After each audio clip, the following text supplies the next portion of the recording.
Hi, I'm Sarah and I'm with the Lifeguard and I'm going to be reading Franklin's Christmas Gift by Paulette Bourgeois. Franklin loved Christmas. He could name all of Santa's reindeer. He could tie ribbons into bows and play Silent Night on his recorder. Franklin liked to give presents and to receive them, but this year he couldn't decide what to give to the Christmas toy drive.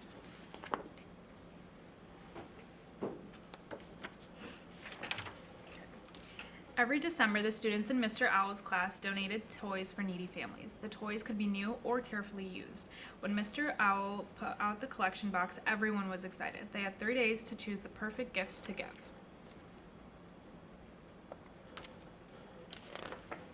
That evening, Franklin dug through his toys. He picked up a shiny red car. "I remember this," he said, wheeling it around. Vroom! Next, Franklin pulled out a stuffed animal and held her tight. "I wondered where you'd gone," he cried. Then Franklin found his best green marble. It had been missing for weeks. "Fantastic," he shouted. Franklin loved his marbles. He had won every marble in his collection, and each one was beautiful. Franklin picked through the rest of the toys. He decided to keep everything but a rusty truck with a missing wheel.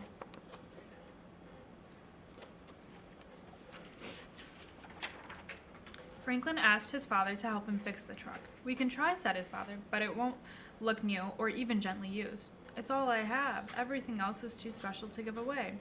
"I'd like you to think about that," said Franklin's father. "Christmas is a time to be generous." That's Franklin, and that's his dad.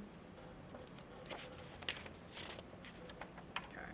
The next day at school, Franklin asked his friends what they were giving. Beaver was donating her big book of questions and answers. "I already know all the answers," she boasted. "I'm giving a puzzle," said Bear. "I only did it once." Franklin frowned. "I'm giving a truck, I think." He had 2 days left to decide.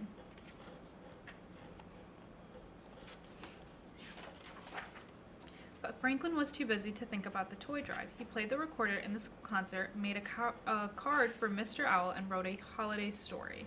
"I'll pick a toy after school," he promised himself.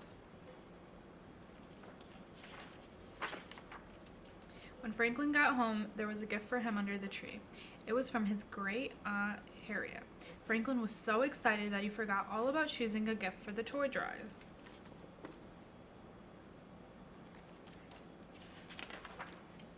Franklin squeezed the present and shook it. "No peeking," laughed his mother. "Do you know what it is?" asked Franklin eagerly. "It must be something special," his mother smiled. "Great Aunt Harriet always gives presents that mean something to you and to her." "Like last year," said Franklin. Great Aunt Harriet knew that he loved to put on plays, and she gave him 2 puppets that had been hers when she was little. It was one of Franklin's best presents ever.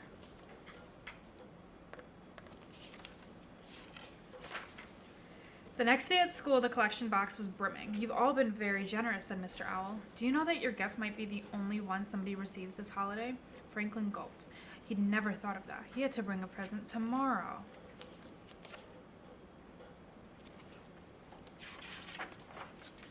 Franklin raced home after school and looked through his toys again. Somebody else might love Elephant, but she was worn from so much hugging, and Franklin wasn't sure that the red car went fast enough. Franklin was upset. At first, all of his toys had seemed too special to give away. Now nothing seemed special enough.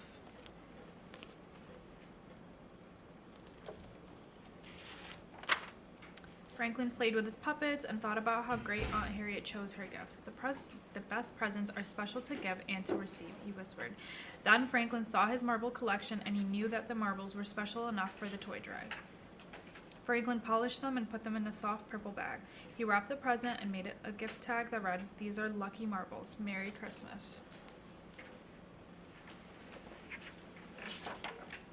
The next morning, Franklin put his present on top of the collection box. Then Franklin and his friends hauled the box to the big tree at the town hall.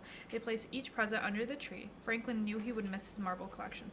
Still, he didn't feel sad at all. Instead, he felt good all over.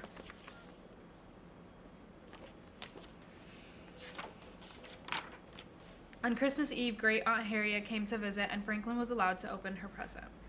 He ripped off the paper. "It's perfect," said Franklin. "Thank you." Great Aunt Harriet beamed. She had made a stage for Franklin's puppet shows. "Now open yours," Franklin said.